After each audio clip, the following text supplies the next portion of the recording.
అందరికీ నమస్కారం. Welcome to Sai competitive academy YouTube channel. మరి ఆర్ఆర్బీ ఎన్టీపీసీ CBT-1 ఎగ్జామ్ ఎవరైతే రాశారో సో వాళ్ళందరికీ కూడా ఎగ్జామినేషన్ రీఫండ్ చేయడానికి అయితే రైల్వే అయితే ముందుకు రావడం జరిగింది ఇక్కడ. సో మనకు చెప్పినట్టుగానే సో ఆల్రెడీ మనకు ఒక నోటీస్ వచ్చింది కొన్ని రోజుల కిందటే. సో 11వ తేదీ మనకు ఉదయం 10 గంటలకు లింక్ యాక్టివేట్ అవుతుందని. సో అందు ప్రకారం మనకి ఏంటంటే ఈరోజు లింక్ అయితే యాక్టివేట్ అయిపోయింది. సో మీరు ఇప్పుడు ఏంటంటే ఈ లింక్ అనేటువంటిది యూజ్ చేసి మీ యొక్క అమౌంట్ అనేటువంటిది రీఫండ్ పొందాలంటే మీ బ్యాంక్ డీటెయిల్స్ అనేటువంటిది ఇవ్వాల్సి అయితే ఉంటుంది. సో ఇక్కడ మీరు ఇక్కడ ఆర్ఆర్బీ వెబ్సైట్ కానీ లేదంటే ఏ ఆర్ఆర్బీ అఫీషియల్ వెబ్సైట్లోకి వెళ్ళినా కూడా లింక్ ఉంటుంది. లేదంటే డైరెక్ట్ లింక్ నేను వీడియో కింద డిస్క్రిప్షన్లో ఇస్తాను. సో అక్కడ నుంచి వెళ్ళైనా మీరు చూడొచ్చు. సో ఇక్కడ క్లిక్ చేయగానే మీకు లింక్ కనిపిస్తుంది. Link for update of correction of bank details from 11/8/2021 to 31/8/2021. So అంటే మనకి ఈ నెల లాస్ట్ వరకు అప్డేట్ చేసుకోవచ్చు అండి. అర్థమైందా? సో ఒకసారి మనం ఈ డీటెయిల్స్ అనేటువంటి చూసే ముందు మీకు కొన్ని హెల్ప్ డెస్క్ వాళ్ళు కొన్ని ఇచ్చారు. సో అవి చూద్దామండి. సో మీ దగ్గర రోల్ నెంబర్ అనేటువంటి చాలా మంది దగ్గర లేదు అనేటువంటిది అయితే మనకు తెలుస్తుంది. సో మరి అటువంటి వాళ్ళు ఏం చేయాలనేటువంటి కూడా నేను చెప్తాను. సో ఫస్ట్ ఆఫ్ ఆల్ చూద్దాం ఇక్కడ క్వెరీ. ఇక్కడ హెల్ప్ డెస్క్ మీద క్లిక్ చేస్తే మనకి ఇక్కడ ఒక పేజ్ ఓపెన్ అవుతుంది. ఇక్కడ క్వెరీలో వాళ్ళు ఒక 6 క్వశ్చన్లు దాకా ఇవ్వడం జరిగింది. తర్వాత అదర్స్ అని ఇచ్చారు. సో అదర్స్ ద్వారా మీరు కంప్లైంట్ చేయొచ్చు. ఫస్ట్ ఆఫ్ ఆల్ ఇక్కడ ఫస్ట్ క్వశ్చన్ ఏముందంటే how will I know if I'm eligible to submit bank details అన్నాడు. మీరు ఎలా తెలుస్తుందంటే మీరు CBT-1 ఎగ్జామ్ రాసినట్టయితే మీరు ఎలిజిబుల్, సో లేదంటే మీరు నాట్ ఎలిజిబుల్ అంతే. సో మీరు ఎగ్జామ్ రాసింటేనే ఎలిజిబుల్, లేదంటే నాట్ ఎలిజిబుల్ అండి, లాగిన్ అవ్వలేరు. నెక్స్ట్ ఇక్కడ I have not received OTP in my mobile are email, how can I login to enter my bank details. So మీకు maximum ఎవరికి కూడా నాకు తెలిసినంత వరకు చాలా వరకు మొబైల్కి OTP కానీ మెయిల్ కానీ OTP రావట్లేదు. సో మీరు ఏ విధంగా లాగిన్ అవ్వచ్చు అంటే జస్ట్ ఇక్కడ నాట్ రిసీవ్డ్ అనేటువంటి OTP మీద క్లిక్ చేయగానే మనకు సేమ్ అదే ఫామ్లోనే మనకి ఏంటంటే OTP బదులుగా మెట్రిక్ రోల్ నెంబర్ అంటే 10th class hall ticket number మీ యొక్క ఫాదర్ నేమ్ అప్లికేషన్ ఏ విధంగా ఇచ్చుంటే అదే విధంగా ఎంటర్ చేయాలి. విత్ స్పెల్లింగ్ కూడా కరెక్ట్ ఉండాలి. అప్పుడే మీకు లాగిన్ అవుతారు. అర్థమైంది? ఇక్కడ ఉన్న క్యాప్చర్ ఎంటర్ చేస్తే లాగిన్ అయిపోతారు.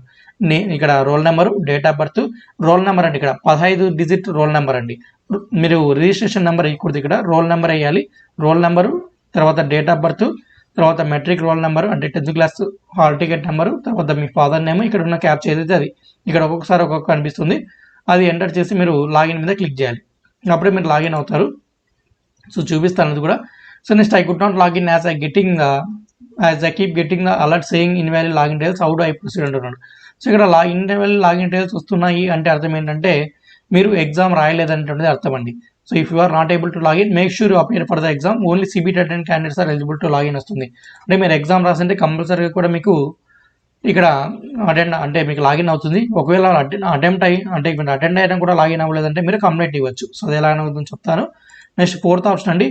So my account be created with the refund amount immediately అంటున్నాడు. అంటే మీకు ఇప్పుడు బ్యాంక్ డీటెయిల్స్ ఇచ్చిన వెంటనే మీకు అమౌంట్ పడతాయంటే పడవండి.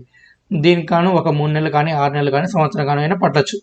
సో లాస్ట్ ఎప్పుడు మనకు ఇంతకుముందు 2018 రీఫండ్లే చాలామందికి ఇటీవల మన 6 నెలల కిందట కూడా 2 నెలలు 3 నెలల కిందటి వరకు కూడా పడ్డాయి. కాబట్టి అది ఎప్పుడైనా వేయచ్చు. సో ఇప్పటి నుంచి వాళ్ళు 3 నెలలు 6 నెలల సంవత్సరం తర్వాత అయినా కూడా వేయచ్చు. మొత్తానికైతే ఏదో ఒక రోజున మీ అకౌంట్కి డబ్బులు అయితే పడుతుంది. అర్థమైందా? అది కూడా ఎప్పుడు ఏంటంటే టోటల్ మీ డీటెయిల్స్ అన్ని కూడా కరెక్ట్ ఇచ్చినప్పుడు మాత్రమే మీకు రీఫండ్ వస్తుందండి. అర్థమైందా? ఇంకొకటి ఏంటంటే ముందు మనం ఎవరి డీటెయిల్స్ అన్ని ఇవ్వడానికి అవకాశం ఉందా, కాబట్టి ఈసారి ఆర్ఆర్బీ వాళ్ళు ఏం చేస్తారంటే కేవలం అప్లికెంట్ నేమ్ మీదనే అకౌంట్ నెంబర్ కూడా ఉండాలి. అర్థమైందా? సో మీ ఓన్ బ్యాంక్ అకౌంట్ ఇవ్వాలి, పక్కన వాళ్ళది ఇవ్వడానికి లేదనేటువంటిది ఇచ్చాడు. సో ఒకవేళ మీరు బ్యాంక్ డీటెయిల్స్ రాంగ్ ఇచ్చారనుకోండి, ఇప్పుడు మనకు ఫైనల్ ఆప్షన్ ఇదే అండి. సో లాగిన్ అయిన తర్వాత మీకు ఏ విధంగా వస్తుందని చూపిస్తాను. సో అప్పుడు కూడా మీరు మీ యొక్క బ్యాంక్ డీటెయిల్స్ అనేటువంటిది తప్పు ఇచ్చినట్టయితే ఇంకా మిమ్మల్ని ఎవరు కూడా ఏం చేయలేరు అన్నట్టు. అంటే మీ బ్యాంక్ డీటెయిల్స్ మార్చలేరు ఎవరు కూడా. మీరు ఫైనల్ అవి ఇస్తే అవే, ఒకవేళ తప్పించినట్టయితే ఇంకా మీకు మళ్ళీ కూడా అమౌంట్ అయితే పడదు ఇంకా. అర్థమైందా? సో కాబట్టి 1-2 సార్లు జాగ్రత్తగా మీరు మీ డీటెయిల్స్ ఎంటర్ చేయండి ఇప్పుడే. నెక్స్ట్ ఇక్కడ ఇది మెయిన్ అండి. I have already enter the bank account details in my application. So మీరు ఒకవేళ మీ అప్లికేషన్లో బ్యాంక్ అకౌంట్ డీటెయిల్స్ ఇచ్చినప్పటికి కూడా మీరు కంపల్సరీ కూడా ఇప్పుడు ఫిల్ చేస్తేనే మీకు అమౌంట్ పడుతుందండి. ఒకవేళ మీ బ్యాంక్ అకౌంట్లో అప్పుడు ఇచ్చిన దానికి ఇప్పుడు ఇచ్చిన దానికి ఎటువంటి చేంజెస్ లేవు అయినప్పటికీ కూడా మీరు కంపల్సరీగా ఇప్పుడు మరొకసారి మీ బ్యాంక్ డీటెయిల్స్ అన్ని కూడా కన్ఫర్మ్ చేయాల్సి ఉంటుంది. మళ్ళీ మీ బ్యాంక్ డీటెయిల్స్ ఎంటర్ చేసి సబ్మిట్ చేయాలి, అప్పుడు మాత్రమే రీఫండ్ వస్తుంది అనేటువంటిది చాలా క్లియర్గా ఇచ్చారు. ఒకవేళ ఇష్యూస్లో మీకు ఏవి కూడా మీ ఇష్యూ కాదు అన్నట్టయితే మీరు అదర్ మీద క్లిక్ చేసినట్టయితే మనకు క్వెరీ ఫామ్ ఓపెన్ అవుతుంది. అక్కడ మీరు ఏ ఆర్ఆర్బీకి అప్లై చేసారో సెలెక్ట్ చేసుకోవాలి. తర్వాత మీ క్వెరీ దేని మీద అంటే లాగిన్ పేజ్లో మీకు ప్రాబ్లం ఉందా, లేదంటే బ్యాంక్ అకౌంట్ డీటెయిల్స్ ఎంటర్ చేసినప్పుడు కానీ ఏమన్నా అక్కడ ప్రాబ్లం ఉందా అని వస్తుంది. మీరు ఏదైతే అది సెలెక్ట్ చేసుకొని మీరు అప్లై చేసినప్పుడు ఇచ్చినటువంటి మెయిల్ ఐడి, సో సేమ్ అదే మెయిల్ ఐడి ఉండాలి, వేరేది ఇవ్వకూడదు. అలాగే రోల్ నెంబర్ అండి, మీ రోల్ నెంబరు, తర్వాత మీ నేమ్ అండి. సో మీరు ఏదైతే అప్లికేషన్ నేమ్ ఇచ్చింటారో అదే నేమ్ ఇవ్వాలి. తర్వాత మీ క్వెరీ ఏంటంటే మీ క్వెరీ ఎప్పుడు కూడా ఇంగ్లీష్లో ఉండాలి, తెలుగులో రాయకండి, ఎందుకంటే అక్కడ ఉన్న వాళ్ళకి తెలుగు రాదు కాబట్టి. అర్థమైందా? ఇంగ్లీష్లో రాసి సబ్మిట్ కొట్టగానే వాళ్ళకి వెళ్తుంది ఆర్ఆర్బీ వాళ్ళకు, మీకు మీ మెయిల్కు ఆ యొక్క రిప్లైస్ అనేటువంటిది రావడం జరుగుతుంది. అర్థమైందా? సో హెల్ప్ డెస్క్ క్వెరీస్ అన్ని కూడా మీ రిజిస్టర్ మెయిల్ ఐడికే రిప్లై రావడం జరుగుతుందని క్లియర్గా ఇచ్చారు. అర్థమైందా? So first of all open అవ్వగానే మీరు roll number, date of birth, అలాగే మెట్రిక్ రోల్ నెంబర్, అలాగే ఫాదర్ నేమ్, ఈ యొక్క డీటెయిల్స్ అనేటువంటిది మీరు ఎంటర్ చేసి ఇక్కడ లాగిన్ బటన్ మీద క్లిక్ చేయగానే మీకు ఇంకొక పేజ్ అయితే ఓపెన్ అవుతుందండి. సో మరి ఆ పేజ్ ఏ విధంగా ఉంటుందంటే ఒకసారి చూసుకున్నట్టయితే ఈ విధంగా ఓపెన్ అవుతుందండి. మరి ఇక్కడ మీరు ఎంటర్ చేసిన రోల్ నెంబర్ కనిపిస్తుంది, అలాగే మీ డేట్ ఆఫ్ బర్త్ కనిపిస్తుంది, తర్వాత మీ నేము, తర్వాత మీ యొక్క ఫాదర్ నేము, అలాగే మీ యొక్క మదర్ నేము, తర్వాత మీరు ఇచ్చినటువంటి మొబైల్ నెంబర్, మీరు ఇచ్చినటువంటి మెయిల్ ఐడి అన్నీ కూడా కనిపిస్తాయి. సో అవన్నీ కూడా మీవే కాదు ఒకసారి చూసుకొని ఇక్కడ మీ బ్యాంక్ నేము, తర్వాత చూడండి ఇక్కడ చాలా క్లారిటీగా ఇచ్చారు. As per the government rules it is necessary that the account is in the name of the candidate either single or jointly, అంటే సింగిల్ అకౌంట్ కానీ జాయింట్ అకౌంట్ కానీ మీ యొక్క పేరు మీదనే అకౌంట్ ఉండాలి అనేటువంటిది చాలా క్లియర్గా ఇచ్చారు. కాబట్టి ఇమీడియట్లీ ఇవ్వాలి. అర్థమైందా? నేను లాస్ట్ టైం వీడియో చేసినప్పుడు ఎవరు వచ్చని చెప్పాను. కాబట్టి ఇది కొత్తగా వచ్చినట్టు అప్డేట్ మనకు. కాబట్టి ఈ అప్డేట్ ప్రకారం మనం మన యొక్క బ్యాంక్ డీటెయిల్స్ ఇవ్వాలి. మీ దగ్గర బ్యాంక్ అకౌంట్ లేదనుకోండి, వెంటనే మీరు బ్యాంక్ అకౌంట్ చేయించుకోండి. ఇంకా 20 రోజుల టైం ఉంది. 20 రోజుల్లో ఈజీగా బ్యాంక్ అకౌంట్ చేయించుకోవచ్చు. లేదంటే ఫ్రీ బ్యాంక్ అకౌంట్స్ కూడా మనం ఓపెన్ చేసుకోవచ్చు. ఈజీగా మనకు ఇక్కడ కోటక్ 811 అకౌంట్ కానీ ఎస్బీఐ ఫ్రీ అకౌంట్, తర్వాత ఐసిఐసిఐ బ్యాంక్, సో ఇలా హెచ్డిఎఫ్సి బ్యాంక్, ఇలా చాలా అకౌంట్స్, తర్వాత పేటిఎం పేమెంట్ బ్యాంక్, సో ఇలా చాలా బ్యాంక్స్ అనేటువంటిది ఫ్రీగా జీరో అకౌంట్ అనేటువంటి ఇస్తున్నాయి. జస్ట్ మీరు ఆధార్ బేస్డ్, ఆధార్ మీ మొబైల్ లింక్ అయ్యింటే ఓటీపీ వస్తుంది. ఆ ఓటీపీ ఎంటర్ చేసి మీ డీటెయిల్స్ ఎంటర్ చేస్తే ఇన్స్టాంట్గా మీకు బ్యాంక్ అకౌంట్స్ అయితే ఓపెన్ అయిపోతాయి. సో ఆ ప్రాసెస్ అన్నా కూడా మీరు ఫాలో అయ్యి మీ అకౌంట్ అయితే ఓపెన్ చేసుకోండి, అకౌంట్ లేని వాళ్ళు. సో మ్యాక్సిమం ప్రతి ఒక్కరికి ఈ కాలంలో అయితే అకౌంట్ అయితే ఉంటుంది, డౌట్ అయితే ఉండదు అందులో. లేని వాళ్ళు ఇలా అయినా చేయండి, లేదంటే మీ దగ్గరలో ఉన్న ఏదైనా బ్యాంక్ వెళ్ళి అక్కడ అకౌంట్ ఓపెన్ చేయండి. మీకు ఆల్మోస్ట్ 2-3 డేస్లో మీకు పాస్బుక్ లాంటివి ఇచ్చేస్తారు. అప్పుడైనా ఎంటర్ చేయండి, ఎందుకంటే మీకు టైం ఉంది, 20 రోజులు టైం ఉంది. కాబట్టి ఈ లోపల మీరు ఆ ప్రాసెస్ కంప్లీట్ చేయండి. అర్థమైందా? తర్వాత మీ యొక్క అకౌంట్ హోల్డర్ నేమ్, మీ నేము, తర్వాత మీ యొక్క బ్రాంచ్ ఏదైతే ఉందో దాని యొక్క ఐఎఫ్ఎస్సి కోడ్, తర్వాత అకౌంట్ నెంబర్. సో 2 సార్లు ఎంటర్ చేయాలి అకౌంట్ నెంబర్ దగ్గర, కన్ఫర్మ్ అకౌంట్ నెంబర్ దగ్గర, తర్వాత బ్రాంచ్ నేమ్. సో ఈ యొక్క డీటెయిల్స్ అన్నీ కూడా మీరు ఇచ్చేసినట్టయితే ఇక్కడ నెక్స్ట్ మీద క్లిక్ చేయాలి. సో ఇచ్చి మీరు నెక్స్ట్ మీద క్లిక్ చేయగానే మీకు ఏమవుతుందంటే ఈ విధంగా మీకు ఒక పేజ్ అనేటువంటిది రావడం జరుగుతుంది. ఇక్కడ ఏంటంటే మీ డీటెయిల్స్ అన్ని అలాగే ఉంటాయి, పైన ఇచ్చిన డీటెయిల్స్ అన్ని కూడా. ఇప్పుడు మీరు ఏవైతే కొత్తగా బ్యాంక్ డీటెయిల్స్ అనేటువంటిది ఇచ్చి ఉన్నారో సో ఆ బ్యాంక్ డీటెయిల్స్ అన్ని కూడా మళ్ళీ మీకు ఇక్కడ కనిపించడం జరుగుతుంది. సో అవన్నీ కూడా కరెక్ట్ ఉన్నాయో లేదో ఒకసారి చూసుకొని అక్కడ ఉన్నటువంటి ఒక టిక్ బాక్స్ ఉంటుంది కదా, ఆ టిక్ బాక్స్ మీద క్లిక్ చేసి మీరు ఇక్కడ ఇచ్చిన డిసిషన్ చూడండి చాలా క్లియర్గా. మీరు ఒకసారి ఇక్కడ సబ్మిట్ కొట్టిన వెంటనే మళ్ళీ మీరు దీన్ని చేంజ్ చేయలేరు. మీ రీఫండ్ అమౌంట్ కూడా ఆ అకౌంట్కే వెళ్తుంది, కరెక్ట్ ఉంటేనే డీటెయిల్స్ అనేటువంటిది. అలాగే మీ యొక్క రీఫండ్ అనేటువంటిది ఫుల్ అమౌంట్ రాదు, కొన్ని బ్యాంక్ ఛార్జెస్ ఉంటాయి, 5-10 రూపాయలు ఒక కట్ అయిన వెంటనే వచ్చేస్తాయి అనేటువంటిది ఇచ్చారు. సో ఎంత అనేది అమౌంట్ ఇవ్వలేదు, కానీ బ్యాంక్ ఛార్జెస్ అని కొన్ని ఉంటాయి, కట్ అయిన తర్వాత మీ అకౌంట్లోకి పడతాయి అనేటువంటిది ఇవ్వడం జరిగింది. అర్థమైందా? సో ఒకసారి మీరు సబ్మిట్ చేశారనుకోండి, మళ్ళీ మీరు ఇంకా మీ బ్యాంక్ డీటెయిల్స్ మళ్ళీ ఎడిట్ చేయలేరు. కాబట్టి ఒకవేళ ఏమైనా తప్పు ఉన్నట్టయితే వెంటనే అక్కడ ఎడిట్ ఆప్షన్ ఉంది, ఆ ఎడిట్ ఆప్షన్ క్లిక్ చేసి మీరు ఎడిట్ చేసుకోండి. ఇక్కడ ఒకవేళ మీకు ఇక్కడ అన్ని కరెక్ట్ ఉన్నాయని మీకు కనిపించినట్టయితే మీరు కన్ఫర్మ్ అండ్ సబ్మిట్ మీద క్లిక్ చేయగానే ఏమవుతుందంటే మీ యొక్క బ్యాంక్ డీటెయిల్స్ అన్ని కూడా కన్ఫర్మ్ అయిపోతాయి. అప్పుడు మీకు ఒక పేజ్ వస్తుంది మళ్ళీ ఏమన్నంటే బ్యాంక్ డీటెయిల్స్ సేవ్డ్ సక్సెస్ఫుల్లీ అనేటువంటిది ఈ విధంగా మీకు ఒక ఆప్షన్ అయితే కనిపిస్తుంది. ఇంకా క్లోజ్ మీద కొట్టగానే ఆటోమేటిక్గా లాగౌట్ అయిపోతుంది. సో ఒక్కసారి మాత్రం మీరు బ్యాంక్ డీటెయిల్స్ ఇవ్వగలరు. ఒక్కసారి సబ్మిట్ కొట్టారనుకోండి మళ్ళీ మీ బ్యాంక్ డీటెయిల్స్ అయితే ఎడిట్ చేయలేరు. అర్థమైందా? ఇది మీరు బ్యాంక్ డీటెయిల్స్ ఎంటర్ చేయాల్సిన విధానం అయితే. మరి ఇప్పుడు వచ్చేసి మీకు డౌట్స్ ఉంటుంది. సో ఇప్పుడు మనకు ఈ క్వెరీ ఇస్తారు. ఈ క్వెరీతో పాటు మీరు ఏం చేయాలంటే మీకు ఏమన్నా రోల్ నెంబర్ లేకున్నా, అలాగే మీకు ఏమైనా ప్రాబ్లం ఉన్నా కూడా మీరు మీ యొక్క ఏదైతే ఆర్ఆర్బీకి అప్లై చేస్తుంటారో ఆ యొక్క ఆర్ఆర్బీస్కి ఏంటంటే మెయిల్ చేయండి ముఖ్యంగా. సో ఇక్కడ మెయిల్ చేయండి. అలాగే ట్విట్టర్ ద్వారా వాళ్ళ ట్విట్టర్ హ్యాండిల్స్ ఉండే ప్రతి ఆర్ఆర్బీ కూడా అక్కడ కూడా మీరు ట్వీట్ అనేటువంటిది చేయండి.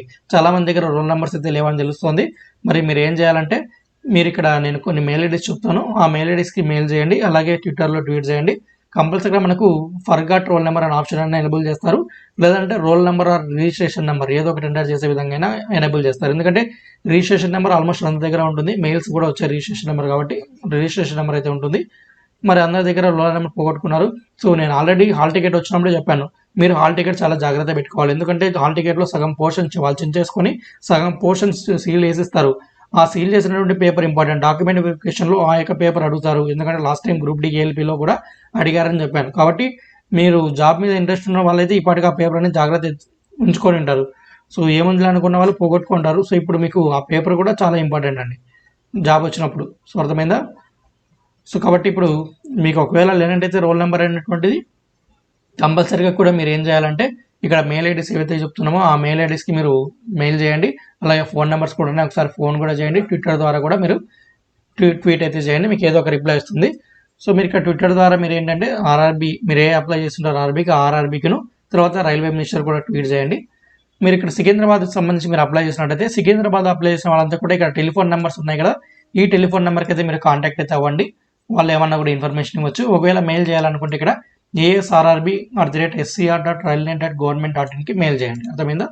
నెక్స్ట్ ఒకవేళ మీరు బెంగళూరు జోన్కి అప్లై చేస్తున్నట్టయితే మీరు ఇక్కడ రైల్వే ఫోన్ నెంబర్ వచ్చేసి ఇక్కడ ఎందుకు కదా ఈ నెంబర్కి అయితే మీరు ఫోన్ అయితే చేయండి. దీంతో పాటుగా మీరు మెయిల్ చేయాలనుకుంటే ఇక్కడ సెండ్ మెయిల్ మీద క్లిక్ చేయగానే మీకు ఒక పేజ్ అయితే ఓపెన్ అవుతుంది. సో పేజ్లో మీకు ఏంటంటే ఎంక్వైరీ డైరెక్ట్గా మీరు మెయిల్కి తీసుకెళ్ళేసేసి అక్కడ ఆటోమేటిక్గా 2 మెయిల్ ఐడి అయితే ఉంటుందో ఫిల్ అయిపోతుంది. సో SBC enquiry.rrbsbc@gmail.com అనేటువంటిది అయితే ఉందో అది మనకు ఇక బెంగళూరు జోన్ యొక్క రైల్వే మనకి ఈమెయిల్ ఐడి. తర్వాత మీరు చెన్నై కూడా అప్లై చేసినట్టయితే rrbchennai@gmail.com ఇది మనకు చెన్నై వాళ్ళ మెయిల్ ఐడి, వాళ్ళ ఫోన్ నెంబర్లు కూడా ఉన్నాయి ఇక్కడ. అర్థమైందా? ఈ విధంగా సో మీరు ఏ ఆర్ఆర్బీకి అప్లై చేసింటే ఆర్ఆర్బీలోకి వెళ్ళండి, అక్కడ కాంటాక్ట్ అస్ అనేటువంటి పేజ్ కనిపిస్తుంది ప్రతి ఆర్ఆర్బీలో కూడా. అది క్లిక్ చేయగానే మీకు ఈ విధంగా వాళ్ళ ఫోన్ నెంబరు మెయిల్ ఐడి కనిపిస్తుంది, అక్కడ మెయిల్ చేయండి, ట్విట్టర్లో ట్వీట్ చేయండి. అలాగే మీరు ఏం చేయాలంటే ఇక్కడ హెల్ప్ డెస్క్ దగ్గర అదర్స్ సెలెక్ట్ చేసుకొని ఇక్కడ డీటెయిల్స్ ఇవ్వండి. సో ఇక్కడ రోల్ నెంబర్ దగ్గర మీ దగ్గర రోల్ నెంబర్ లేదనుకోండి, ఒకవేళ ఇక్కడ మీ రిజిస్ట్రేషన్ నెంబర్ అయినా కానీ ఏదో ఒక 15 digits నెంబర్ అయినా కానీ ఎంటర్ చేసి వాళ్ళ క్వెరీ అయినా ఇవ్వండి. ఎందుకంటే రోల్ నెంబర్ లేకుంటేనే చాలామంది ఇక్కడ క్వెరీ రైజ్ చేస్తుంటారు కాబట్టి ఈ రోల్ నెంబర్ ప్లేస్లో మీరు మీ రోల్ ఏదైతే రిజిస్ట్రేషన్ నెంబర్ ఉంటుందో అదన్నీ ఎంటర్ చేయండి. ఒకవేళ రిజిస్ట్రేషన్ నెంబర్ తక్కువ నెంబర్ ఉంది కాబట్టి 15 digits ఉండాలని ఏమన్నా ఎర్రర్ వస్తే మీరు ఏం చేయాలంటే ఏదో ఒక 15 digits నెంబర్ ర్యాండమ్గా ఎంటర్ చేసి సబ్మిట్ చేయండి. మ్యాక్సిమం అది వెళ్తుంది. ఒకవేళ ఆ విధంగా అయినా మీకు ఏమైనా రిప్లై రావచ్చు, రోల్ నెంబర్ తెలియదు అంటే వాళ్ళు ఏమైనా రిప్లై ఇవ్వచ్చు.